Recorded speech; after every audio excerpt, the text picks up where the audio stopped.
y'all, it's Crafty Hope here, and check out this journal I am working in today. This is the one I made from the Rusted Roots class from Michelle of Michelnay, and it's on the Southern Gals Designs Creative Academy. I'll have a link to that below. I made it like a year ago, and I have been putting off using it until I finished another journal, and I just haven't, but I was compelled to grab it and play with it, and I'm flipping through showing y'all some pages. And y'all, I really had a good time making this, but I put in a ton of like pockets and little compartments and things like that in this that I don't really know what to do with. I don't work with a whole lot of pockets in my art journaling and junk journaling, and so I'm going to try one of these pages with a pocket today. And I'd love to know what you do with pockets, or if you have some ideas of what I could have done with this, because yeah, this is new to me. It's going to be an experience. And if you give me some suggestions, I might try them in this journal. But it is a gorgeous journal. And if you have the opportunity to grab that class, or if you've taken that class, I encourage you to do it. And if you have taken it, let me know. All right. So of course, I'm going to collage a little. The paper there is just some ledger paper, and like I said, I've turned up the bottom edge of it and made a pocket. So I'm going to just add a little something to this. This is, like I said, the Rusted Roots class, so a lot of it was about rusting papers and fabrics and things like that. So it's already got some great little rusty marks on it. But I'm going to add, like I said, add to it, use my Oohoo glue stick. I'm using just some papers that happen to be loose on my desk, and this little piece of fabric too, which is not gonna stay quite where I put it there. It's gonna move in a minute when I realize what I want to do. So I went into my little box of tags and found this craft paper tag that I had put a little bit of a stencil. I believe that's the burlap stencil from Tim Holtz. Anyway, it's just a little altered tag I had, altered with just some paint and stuff. So I moved that little piece of fabric to kind of resize my pocket so that my tag would fit in there better.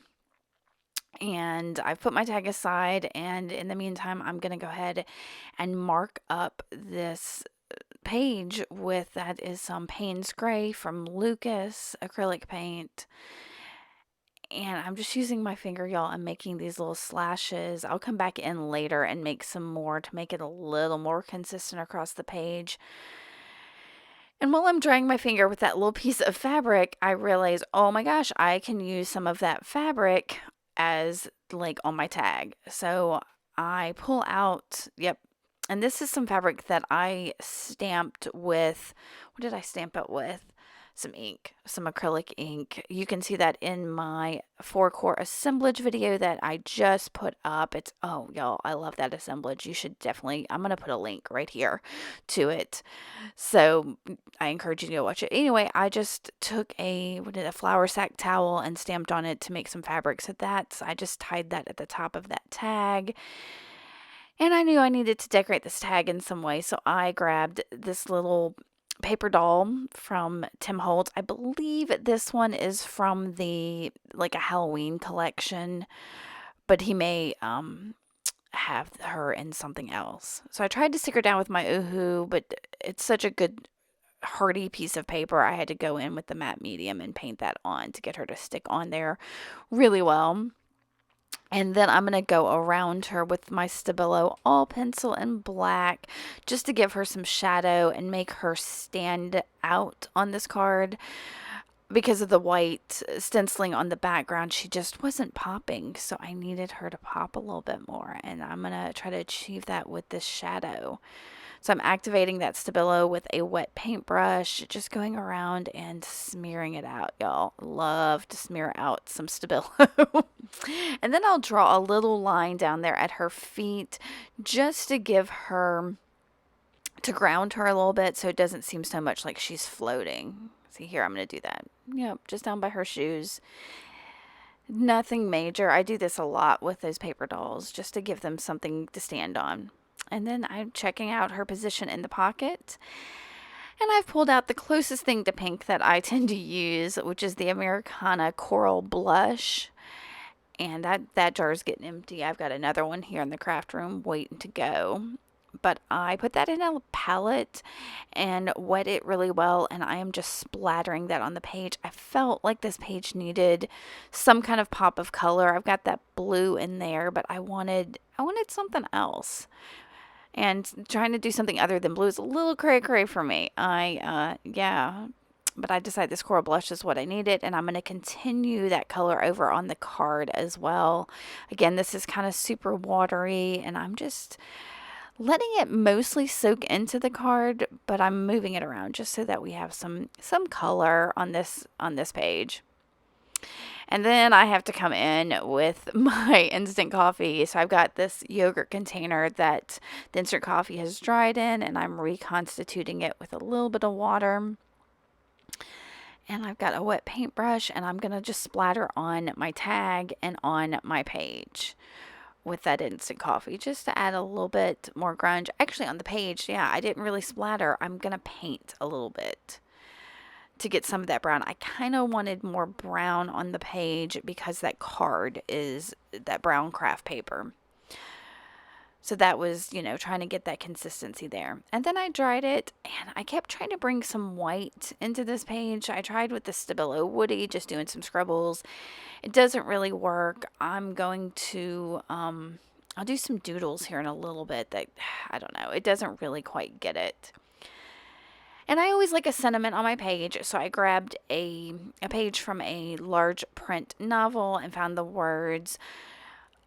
What are the words? I know she always wanted something beyond reality. Or so, yeah, something that was beyond reality. So I'm going to cut that down so it fits on this tag a little bit better. And then use my Oohoo glue stick to glue it down. Now I'm gluing it in this order. It's going to change at the end because I decide the way I had the words broken up weren't quite exactly what I wanted. So I've got she's always wanted something that was, and then beyond reality. I'll end up taking that was and moving it down to the bottom so it's hidden by the pocket. And you'll kind of see how that works in a little bit. But it'll say she always wanted something. And then when you pull it out of the pocket, it says that was beyond reality. So, yeah, that was just a little thing I did. So I decided I wanted some kind of like doodles. She kind of gives with that whole beyond reality idea, she's kind of got a fairy ethereal sense to her. So I wanted something, I don't know, a little fun. So I'm just using a pencil to doodle in some viney botanicals. It's nothing major, just a little bit of doodle in the background. And then I'm going to grab, it's called a metallic marker. It's from the Dollar Tree, but it's just a little white pen type thing. And I'll go into each of the leaves that I drew in that doodle and put little dots in it. I probably should have gone in with something that gave more white, a one of my Sharpie paint pens or a Signo white gel pen might have been better, but this is just a little something.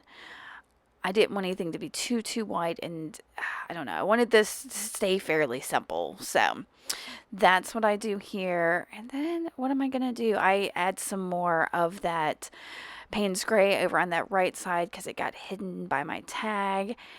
And then I think I'm just going to move that word. Yep. And that is going to be it for this. Now, like I said, if you have some other ideas of what I can do with some of these other pockets and hidden things, because I don't really know what to do with them, I'd love to hear your suggestions. If you do like this, make sure to give me a thumbs up and subscribe. Let me know what you think. I appreciate you coming by and watching. Thanks, y'all. Bye.